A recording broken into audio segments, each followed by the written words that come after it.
So that's why what we've tried to do is we've tried to this year ask the students to select a site which already has exist or there is a proposal for some existing large infrastructure, and we are trying to look at the landscape in which this is set.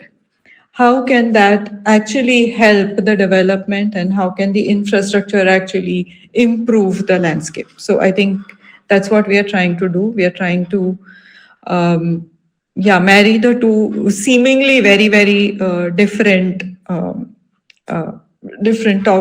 subjects or different aspects of development. And one thing that we're very keen that the students understand is landscape is not about planting something in large railway stations or airports or factories or industries, right? This is working with existing landscape settings and systems.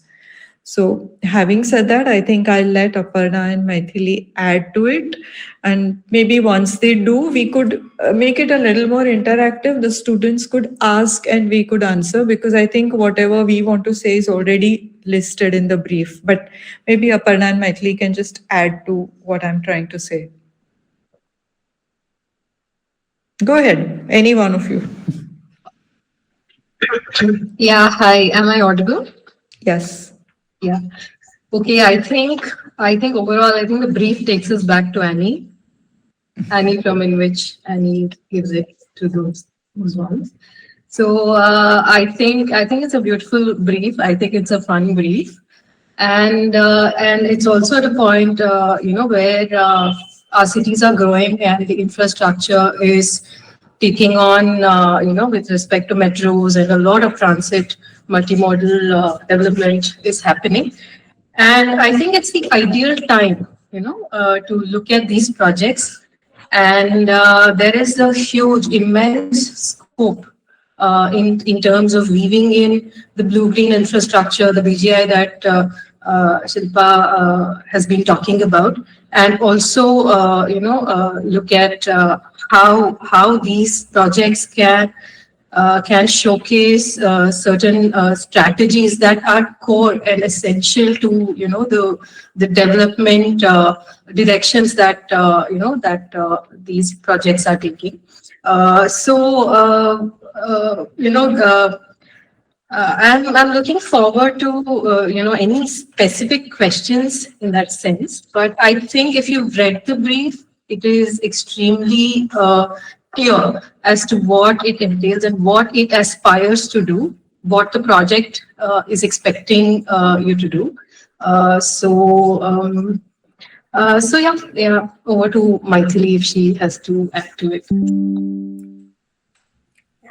I think both of you have laid good overview already. My only addition would be that it gives an opportunity to look at landscape and urban design together. It's not only about within the site landscapes or completely urban what the way we study, but it allows that interface to kind of look at the interface between these two disciplines and come up with innovative ways, I think, for the students. So I think we can jump on to taking questions and see how it goes further. Yeah, and I think what Aparna said, no, if the people viewing this, if you haven't watched the movie in which Annie gives those ones, I strongly recommend watching it. If nothing, you can watch it for Shah Rukh Khan, but the brief is embedded in the movie. So I think if whoever's not watched it should watch it. It's available freely online. Yeah. Yes, Shresh, you can just tell us if you want to open up the house for questions, you want to go through the queries you sent us, anything. So students can ask their queries through YouTube live session and here in the meeting as well. By then they ask the question. So one of the general question that was asked by the students was to know the limitation they have for the site, whether it's around the built up area or the infrastructure or the water body they have to choose nearby or something. So, one more thing. I think we are all landscape architects are Bollywood fans. Okay, so if you have heard the song "Dharti Nadiya Pavan ke Jhoke Na Sarhad Koi Sarhad Na Inhe Roke," it's from the film Refugee by Javed Akhtar. The point is that you will find it very difficult to establish a boundary to the landscape. Like, we have said 20,000 square meters, which is actually, all of you should look at it as the area that you are considering for your design. You have to remember that the surrounding landscape will always continue to impact your design, and your design should ideally positively impact the landscape. Also, what we call the landscape is not the surface. This road is the boundary and the lake is the boundary. There is a landscape below ground which will still have water and soil and non-human species. There is a landscape above ground level. So it's better to understand that your site selection, and the reason to put a limit on that is, we do believe that you are not landscape architects, so it's better to start small and create something which is within a scale that you can grasp and understand. But it will never, never be limited. You can call it 20,000, 40,000, 80,000. It is still going to go beyond that. So that's one thing. We would like if you could stick to the area which is given, which doesn't mean you have to measure it by a scale and put a rectangle to it. But what you work with, let it be in that range. A little plus minus here and there is okay. Two is, I think we also answered in the queries that a water body not being there on the surface does not mean that it may not exist below the surface. There are aquifers, there is a groundwater table, right? So it's okay if there isn't a river or a lake or a channel or a stream next to your site or on your site, but you need to acknowledge that it may be there below, or a water body which is not near your 20,000 square meters may still impact your site. I know it sounds a little difficult, but it's not. It's just basic thinking that you need to understand your site is part of a larger landscape. So is your infrastructure that you choose, whether it's an airport or a station or a factory or whatever it is. Yeah. Will these questions be coming up on chat or will you be reading them out to us? Yes, so the YouTube live questions we will read it out, and Okay. the participants can ask from the meet also. Okay. All right. I think someone has raised the hand. Yeah. Hari Om. Hari Om. Go ahead and ask the question. Hi, good evening, everyone. Good evening. Good evening. Yeah, so my question was around metro stations. For example, let's take a metro station which is elevated, and it has I mean, it is elevated from ground and it has roads underneath it. So will the metro station and the roads be included in the 20,000, or can we take around the surroundings? Because the landscaping for the roads will be a little different than the surroundings. Um, so Hari, if I can respond to this, see, when you kind of pick up, it's okay to pick up metro stations which are elevated on ground or below the surface as well. So when such an infrastructure is placed, it definitely impacts a larger area around it. It can be the roads coming in and going out of that. It kind of starts creating a impacted node where there are roads definitely that come in and out of it. Apart from that, there will be land uses or certain already existing amenities or functional spaces. It could be anything that gets impacted because of this infrastructure. And then what happens is, though we cannot really touch on the existing infrastructure, but the boundary between these two starts getting impacted. And that's where you need a very sensitive approach on how while such an infrastructure has come up, we can still give a very desirable look, maybe aesthetic wise, it could be usage wise. How can we make it much better for the for those users and the commuters, moving in and around the space? So it means that it will have the roads, it will have certain leftover pockets, it will have the boundaries of the neighboring sites, or any other land uses that you may find. So it will have various such components which you will have to tackle, and then your strategies may include addressing all these varied components that you would have identified. Aparna, you want to add anything, or should? Yes, I think I agree a lot with what Maithili has mentioned. And Hariom, if you're specifically asking if the area of the road itself has to be part of your site, then not necessarily. You could take the fringes on either side of the roads, and you could also look at the, it depends if you want to make a modular design of how that interface between the road, the entry exit points to both sides of the metro happens. That part is something very intuitively, and you need to arrive by understanding the stretch of land that is available and how do you define your site, right? So if at all you're talking about a metro, the metro doesn't end up having a station only on one side. It will also have it on the other side. So look at the impact area, whether you want to consider only one side or both sides, and then accordingly choose your site and justify the choice of your site. Am I making any sense? Maithili, would that make sense? Because I think because the 15,000 to 20,000 might eat up a huge chunk if they are taking the driveway, I mean the road itself. The road itself. Perhaps. So, Hariom, does that answer your question? Yes, ma'am. Yes, ma'am. Okay. Do you have any further questions? No, ma'am. That is all from my side. Thank you. Okay, great.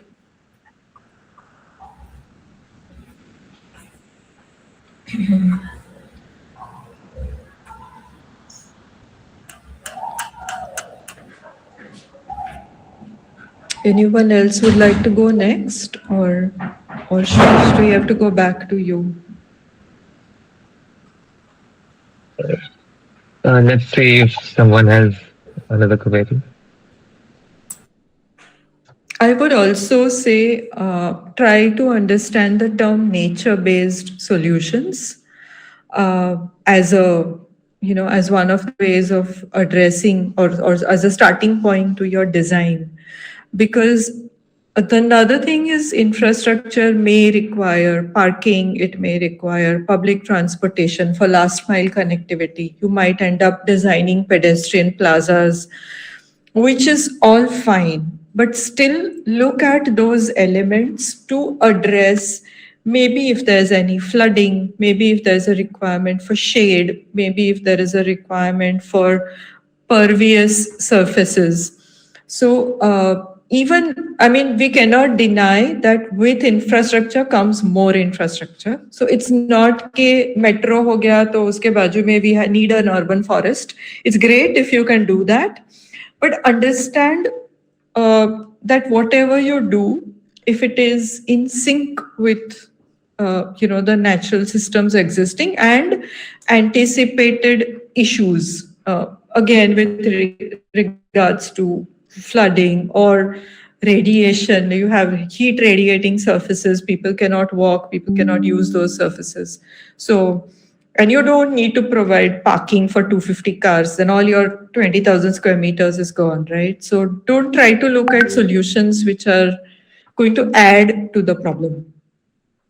So, yeah. Yes, and one of the another query was if there's already a developed site and it's not producing any positive outcome, so can the participants redesign that existing site also, which is already developed? Absolutely. Yes. And pick it. I don't know if it will fit within your given format and number of sheets to justify or to show why they think it's not functional anymore. If a part of your submission can be dedicated to that, I think it will add value to the submission than just saying that it was there and it doesn't work anymore. So why it doesn't work, why you think it doesn't work, and that will then tie up to your own solutions on how you have added value to the site Yeah. through Yeah, that. like your site analysis could kind of spell out what the problems are. Yeah, you can definitely. I mean, I think the whole brief stems out of the idea that there are multiple such spaces which do more harm than good or are not working correctly. So, yeah, more than happy to have such sites.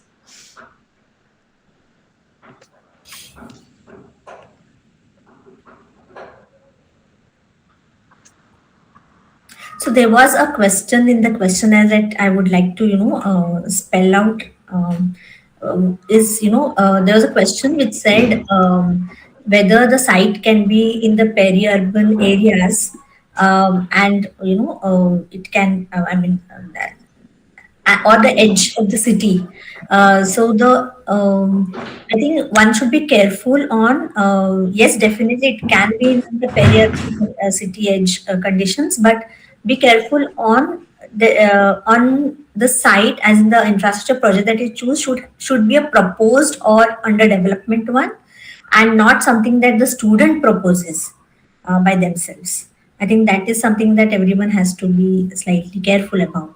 So we are not looking at a completely vacant site where student is designing the infrastructure and also the landscape part of it. There has to be, even if it's not on ground, even a proposal if it's in place can be taken up.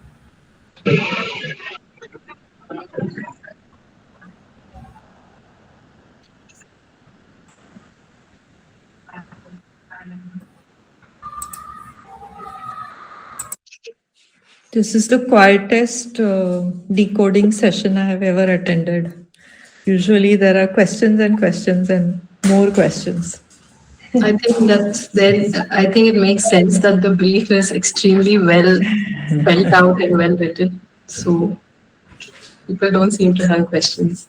No, the bigger danger is abhi to 20th January submission, so we haven't started work on it. So this is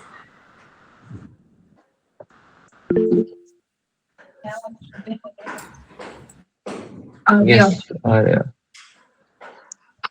Oh, hello, ma'am. Good evening. Good Actually, I have joined it late. I don't know whether it has been repeated earlier. I had a doubt. Yes, please go ahead. Actually, it was regarding the site which we are picking and the problem which we are raising up. Can it be a like kind of the famous issue which is going on in the city or something which we students have to address, something new? Example, can you just um, Like for example, there are like various ongoing projects by government, but it is not exactly implemented how it is stated on onlines and everywhere, the websites. So can no, we you pick up can. such? Yeah, absolutely. You can pick up anything which matches the brief. So yes, you can. And in fact, I would suggest be bold with your solutions. You don't have to play safe. I mean, you don't have to only correct what you think is wrong. You can propose something completely different from what is existing. Like you don't have to worry, the pavement is already there. So we decided next to it, parallelly, we'll, do something which should have been done. So you can get rid of the pavement and put it where you think it should be. So yeah, of course, you should look at existing projects, ongoing projects, proposed projects which have some nice pictures floating but are, kind of, they don't seem to be right, all of that. But again, at least like Maithili also said, in your site, presenting your site, put across all of this, like put across why you believe this is where you need to intervene. So even if it is proposed halfway there, put in supporting data which says that this is what's going to happen. There's a tunnel cutting through the to the national park in Mumbai, and those kind of things. So there should be some, put up a newspaper article, put up some valid thing which tells you this is the way it's going on and why you believe you need to offer a different stand to it. Be fearless about choice of site and choice of solution both. Okay. It's And an can we academic demolish? exercise, bolder the better. We are happy. Yeah, sorry, go ahead. Yeah, can we demolish the illegal proposed developments? Illegal proposed. वो कैसे होता है? Means which is already either existing or in हाँ. like construction. No, You're if it saying is government- proposed, it won't be illegal, no? No, just like the slum area or something, the areas which they are building up, but which is illegal. Like it is not legally being there to be built up. Okay, I mean, I suppose you can.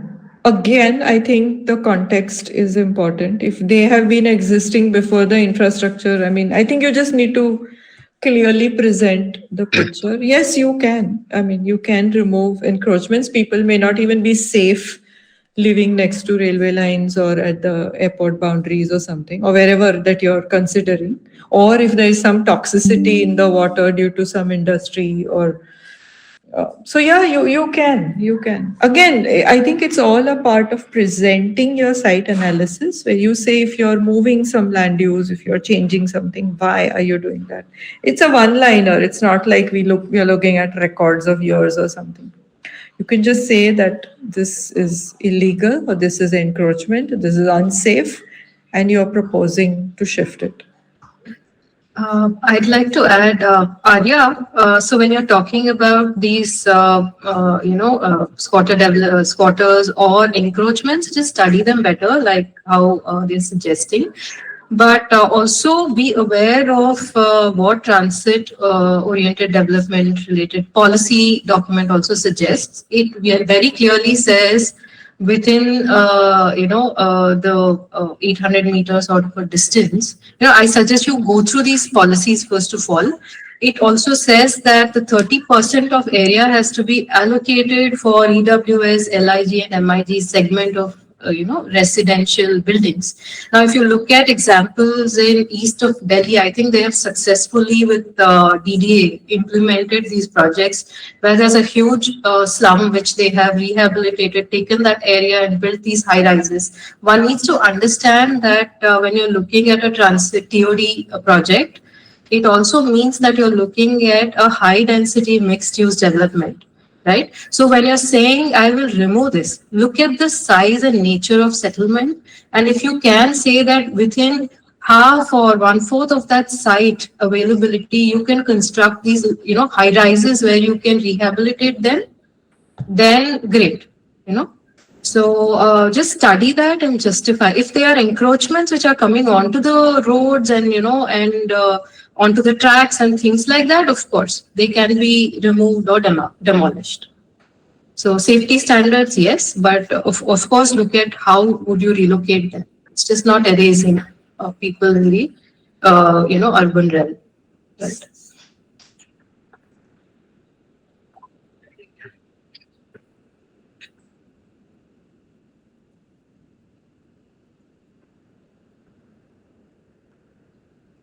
So one of the questions from YouTube live session we have got is, can you please suggest or tell some articles that support the construction of the design or construction of the brief that we are asking students to do? You mean case studies? I guess it's that only. Or because Aparna mentioned policy documents, is it to do with that? Is it that? I guess it's related to design. Okay. Okay. So IODI has certain guidelines. Then you do have ITDP, which is Institute of Transportation and Development. So ITDP also has certain guidelines and policy documents. If you actually go onto their website, you have multiple publications which talk about safety standards, which talk about living quality standards, then neighborhood design, standards for elderly, for children, in transit oriented development. So you can go through these. It's a good resource. And I think our Ministry of Housing and MOHUA, her Housing and Urban Affairs, I guess.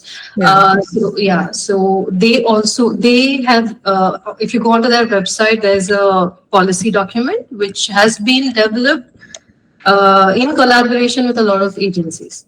So what we have done is in the Excel sheet of queries that you have asked, right? So we have added one sheet where certain links are provided where you can go and look at or access these documents. They are free source and they are easily available and downloadable documents, right? But the thing is also that don't go too much into it, because it'll take you into urban design and urban planning more so. So try and absorb or take only that is essential for you for this particular scale and intervention that you're looking at.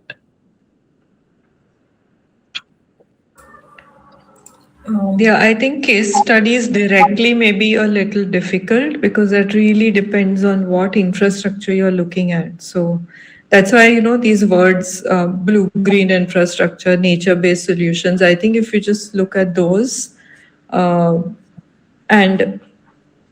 just see what they mean, and also you are going to be limited by your scale, that 20,000, 25,000, whatever that is. So you might, if you look too big, or if you look like she mentioned at planning scale, it might just unnecessarily confuse you. It is not that difficult a brief, so don't overcomplicate it.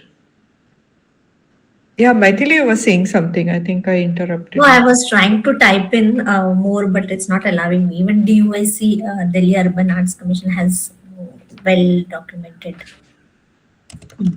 about the. I think the sharing, message sharing rights are only open for. Yeah. It's all available on the website.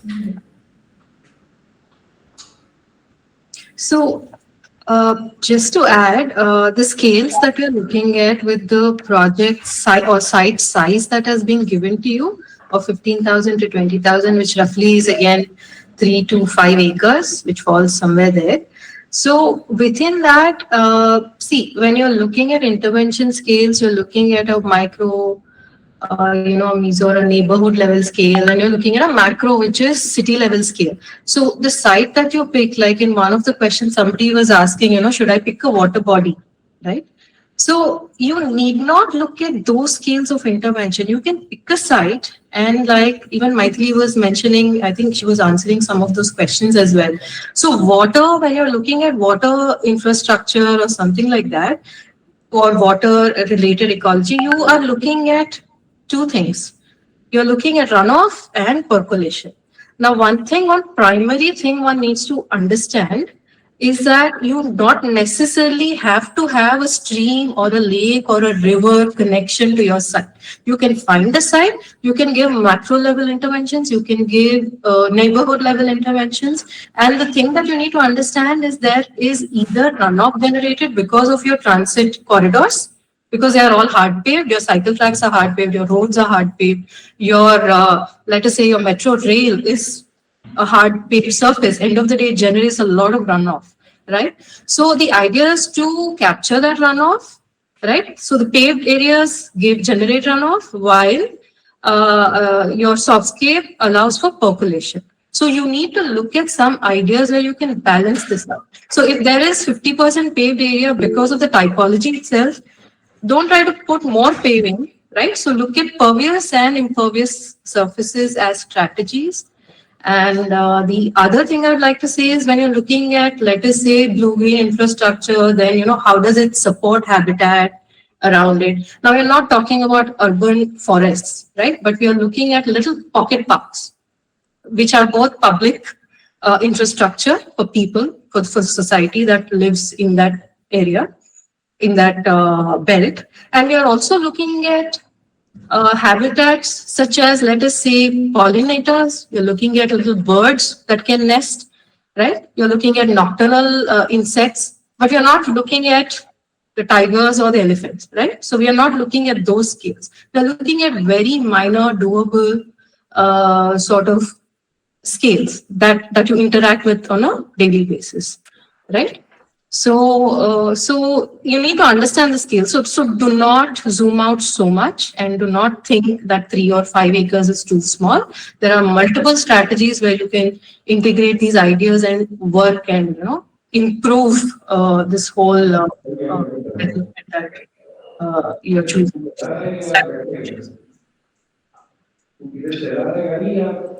I think there is a question and that appeared in the Excel sheet also. Can we take site in pockets? So,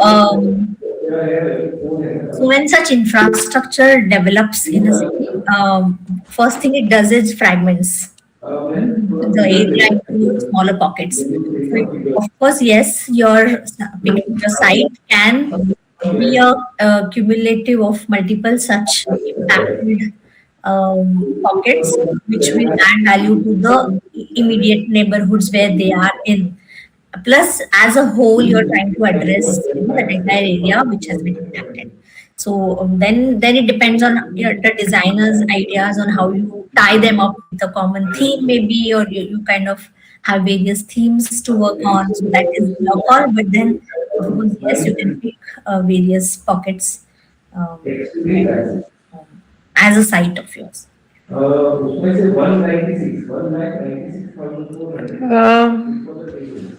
There's another question. If there's a government DP, can we design accordingly? I didn't understand. Usually, isn't the existing plan as per government DP?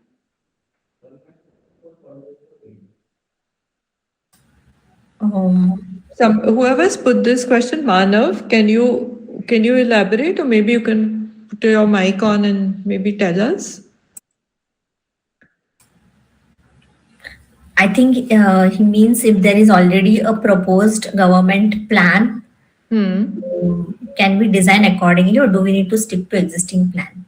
So the proposed plan of the landscape or the infrastructure, the main built component of within the site.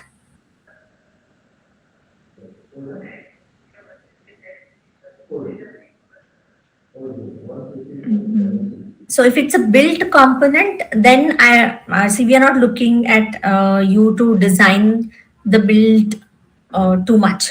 We are looking at more of your landscape intervention. So if changing certain external facades which will help give a better option, that is fine, but then do not try to change the entire building and the internal layout. Then your entire focus will shift there and you will lose out on addressing the overall landscape that we are looking at.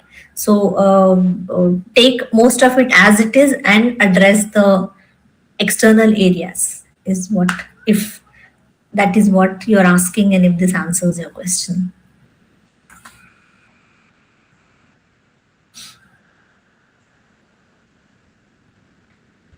Can floodable landscapes be designed even if the site does not currently experience flooding as preventive strategy? So who's asking this question? I think zone 518. Okay, so basically is this person asking a question that if there's a potential risk that there would be flooding to this site, can we look at strategies to prevent that flooding? Is that so? Yeah, of course. Of course, but that needs to be strongly put across with respect to your analysis that this site will get inundated.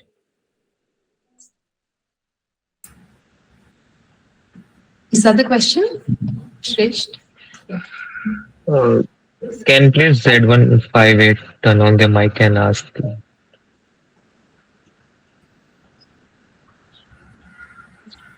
See, even if the site does not really experience flooding as of today, most of the sites, because of later developments or how you start how the paving starts taking shape, etc., they may be risks of flooding in future. uh, if even if it doesn't flood currently, it is a good option to look at something that will accommodate excess water in future and allow it to be inundated and doesn't stop the major functioning of that space because it gets flooded. So I think it will be wise to address that. Yeah.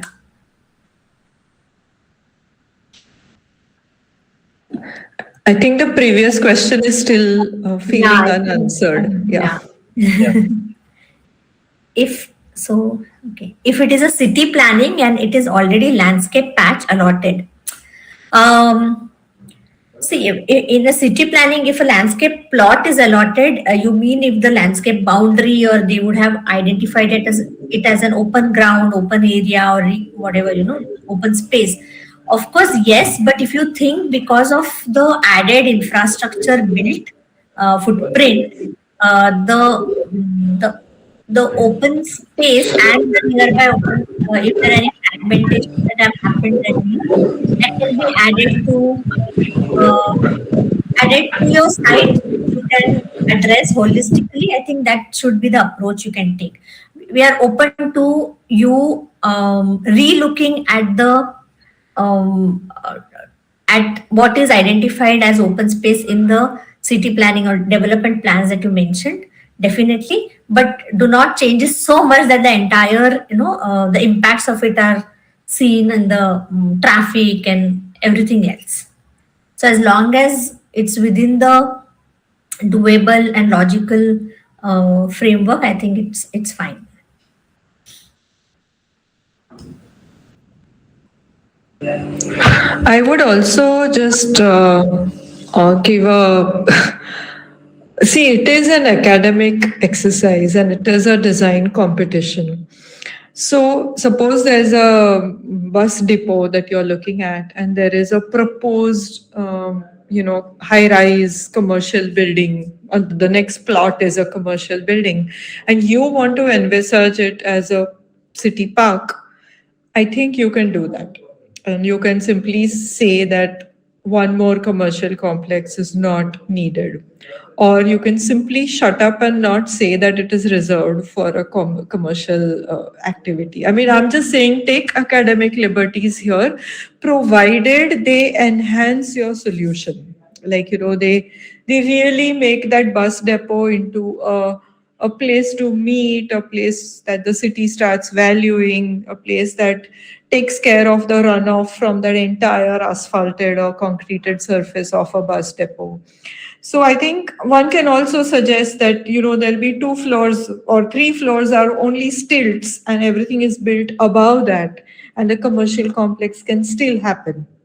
Now, we don't need to debate whether FSI will be fulfilled or whether, the builder will not agree, the developer will not agree. So I think those kind of leeways you can definitely take. You can just say that the building should be built 3rd floor onwards. So there's a covered space for people. There's a space for, spillover from the bus depot or whatever that infrastructure is. So I think use your agency as students wisely and just propose something which is and watch in which Annie sees those ones. I think that will help. So yeah, I think we can go to the other question. There are some more questions. Can we change the total infrastructure of the site in our proposal of the design? If it is needed in the site. I think Maithili in her response mentioned, addressed this already, that don't change it so much that it becomes a complete alien, exercise. So I think I think you need to justify again as to what and why you would like to change this particular proposed infrastructure.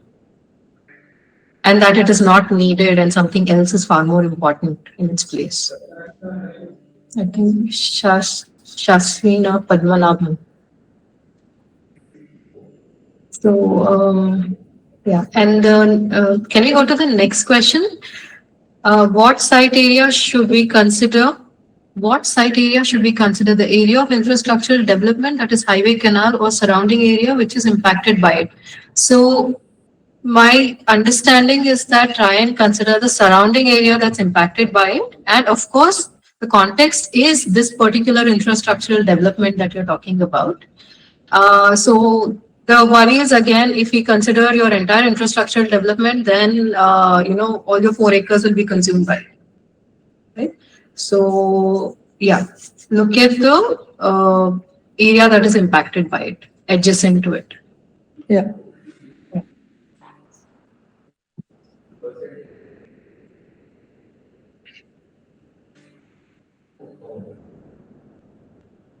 What can be done? I'm just reading out the next question. What can be done when the site chosen as a proposed flyover coming up, but the exact location of the columns is not exactly known? So, and you want to roughly consider those columns so that you can have a better understanding of your design. That's what you're saying under the flyover. So you could look at the nearest or the closest other flyovers in your city and just assume certain column locations and just go ahead with it for now. Yeah. Also, if you're contesting the need for a flyover at all, you could do that as well. Yeah. You could say it's proposed, but it can create ABC problems, and we don't see the need for a flyover. I think there was a question before that which we skipped. What can be done when the site chosen has a, oh no, sorry. The site has some illegal transit systems, but these systems are affordable and a huge part of site. Do we do the legal alternative or design for the existing system, which is again not very legal? What is illegal transit system? You're talking about those fatfatis or those autos, those elongated autos. Yes. Hello. Yeah, Nidhi. Design can't be illegal.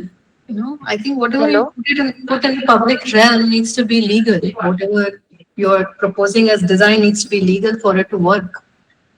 So if people are using these, why do you call them illegal in the first place? So basically, hello. Yeah. Am I Yes. audible? So the site has shared autos as a huge part of it, and they are very affordable for the people who are using the site, the stakeholders. So removing them feels like people only take share No. autos there. So removing Don't remove them. They're using it. That means it shows that it is requirement. It's a Yeah. requirement. So yes. make space for them, include them. So the way you Okay. include it is your call. And it's not really illegal, right? It's absolutely fine whether one person sits in an auto and three sit. In fact, three sitting is better because you reduce uh, the two autos and that much fuel consumption and blah blah blah, all of that. It feels chaotic and hence maybe illegal because there is no design that is made, or we're not accommodated them in the infrastructure planning at all. So that is your chance to show how you can make space for these systems also to Yeah. exist. Instead of illegal, I would in fact look at a word called informal rather than Okay. informal setup. So yeah, you can formalize that by just giving them adequate spaces to align. Thank you, ma'am. Thank you. I think there are two more lined up questions. So, for that question of living in your city, your entries are anonymous. The jury has no clue where you are. So you could be saying you could be in Los Angeles and present a project. We have no problem with that. I think when we say in your city, we probably just what we mean is something which is known to you, because the competition does not allow much time for you to go and visit the site and research, and but if you have the data available, you could choose any site. We have no way of knowing which city you're actually doing this project from. So yeah.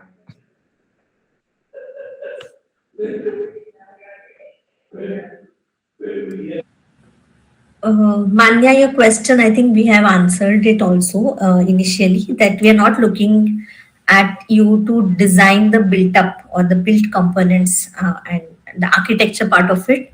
We want you to respond to an existing built infrastructure or a proposed infrastructure. So, putting your energies and ideas and innovations in the external areas and the interfaces, you have the liberty to do slight changes to the proposed build. If you think the entrance cannot be this way, it will work much better in this manner. So that much of change is still okay, but don't try to design the entire build and the footprints of it and things like that. It will just take up all your focus in a different direction.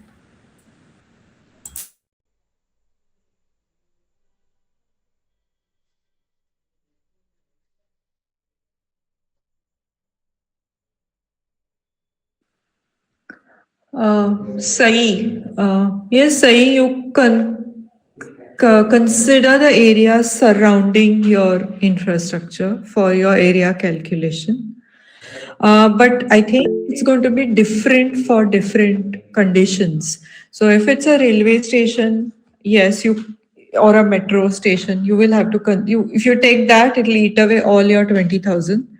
But if it's like I said, if you're reimagining a bus depot, which can be reimagined itself into a park if you're kind of your design solution is addressing that itself or an industry or something, then it's a part of the site. If there are roads and stations, then it is obviously you can't consider that. You'll have to consider what is on the periphery. However, we are not going to measure कि ये 20,000 है या 21,000 है, but consider the area which is impacted. Let's put it that way. Consider the area which is impacted by that infrastructure. And yeah, I hope that answers. And you guys can speak up and tell us if something is still persisting as a doubt in your mind. Just let us know. We are happy to address it. We are happy to correct it in our queries list and make it known to all participants.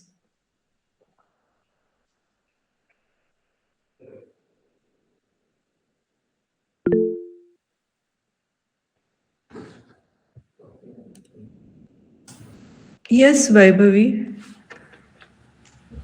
Hello, ma'am. This is Vaibhavi. I had a question.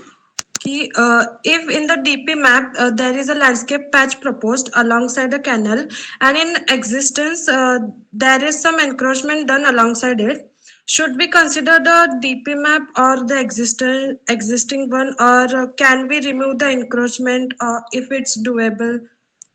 But you're exactly doing that only, no? You're saying it's green, but it's illegally encroached. And so you want to do away with the encroachment, right? Yeah. Yeah, you can. Again, I'm going to repeat. Your site analysis. See, the jurors are not going to know your site. I mean, unless the juror is from the same city that you are from and very familiar with the site. But there are going to be 5 jurors. So 4 of them may not, and they're spread all across the country. And it's not 3 of us. Okay. So the thing is that you spend some time and space on your panel to convey the existing situation and your analysis of that. So if you feel that somebody living on that site is actually doing good to that site by being there and you don't think they should go, maybe they are hawkers, maybe there's a weekly market which is happening, which you think is actually giving value. Commuters, come there, they buy their stuff and then they move away. So then you want to hold it, keep it. If you think they are creating waste management issues, they are, it's a hygiene hazard, it's a lack of civic sense, and they are cooking and bathing on the street, and that's a problem, and you think they should be done away with, then you state that. The thing is that what you express of your site is exactly what the jurors are going to understand, and your design is going to stem from your site analysis. So I would give equal weightage to site selection, analysis, and therefore derivation of your design program. Ki what are you going to place on your site?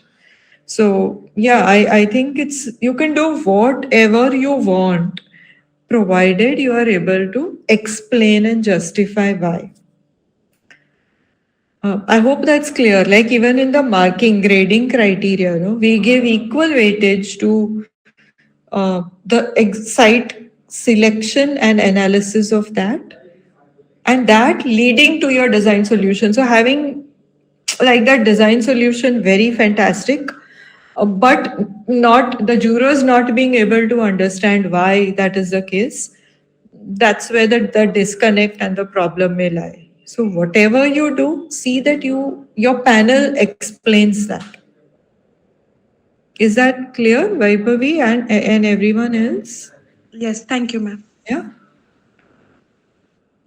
I think in all NASA trophies, a lot of importance, or like the starting point is important. How you have understood the brief, and therefore what site you've selected, and how you've studied the site. Like that is as important as your final design, especially in landscape, because it's we find a lot of green and blue and very really nice looking drawings, but it has to stem from what the site is telling you to do, what is the story of the site, what are the demands of the site. So give equal importance to both your panels, and I'm kind of assuming panel 1 will be all the pre-information and panel 2 will be design, though it's not a rule. You can vary that percentage completely as per your thing, but we will only know what you tell us. So,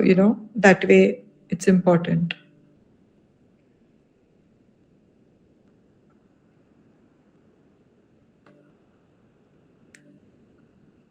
Any other questions? Uh, Shrish, you will be sharing that queries answers with everyone, right? Yes, ma'am. So by tomorrow, the query set will be released. Okay, so I don't know if you want to add anything to that based on today's. I don't know if everybody who's registered attends the session or not, but. So, ma'am, we will include the questions from today's session as well. Okay. And we will wait for a few more minutes and then we will conclude the sessions. Okay. No questions on use of AI, planting material, even hardscape. It's a pretty free trophy, right? You can use whatever medium you want, provided an understanding of the subject is conveyed, and something of value is added to the design. So don't, unless it's very, very, very important to your design, don't spend time on putting pictures of plants that you are using. Okay, unless they are remediating something, unless there is a purpose for a particular plant species to be there. Because over the years, we found half a sheet dedicated only to the list of plants and chota pictures of the plants. So don't waste panel space on that, unless, like I said, you are using a particular species that is helping your cause tremendously, but not for the sake of just a planting palette, not required.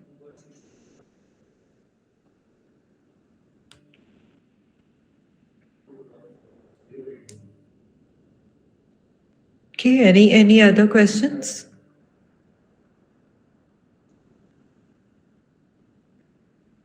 We hope to see lots and lots of entries. So whoever in your college, if there are more people wanting to participate, please encourage them. Registrations are still open, right, Shresht?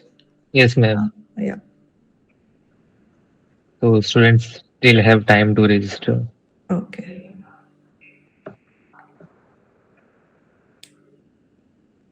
Yeah, I would like to see like 200 registrations. I think the highest I have seen is 180.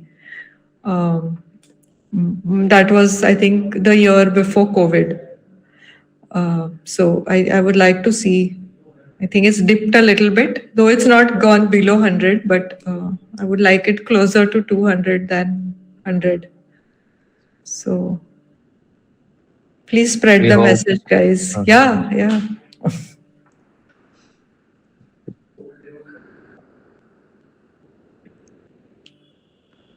And I always believe, I tell my students, because I also teach in a BArch and MArch program, that it's a blessing in life if you get to be a landscape architect. So consider this as your stepping stones, your first steps, baby steps, whatever you call it. Once you fall in love with the subject, it's difficult to back out. And that's the whole purpose of the trophy also, where ISOLA is concerned. We would like more and more and more architects to be aware of landscape architecture and the role and its importance and its value. So yeah, on that note, I think Shresh, we can close the meeting. yes, ma'am. Yeah. Thank you for your valuable time. Thank you You're for the very session. welcome. You're very welcome. Thank you I'm so much. always open to even one more session if you think there are too many doubts or something. But we're just looking for some nice entries. Yeah. Yeah. All right. So can I log off? Can we log off? Yes, ma'am. Yeah. Okay. Thank you, students. And thank you, Aparna and Maithili. Thank Thanks a you. lot. Thank you, ma'am. All right. Bye bye.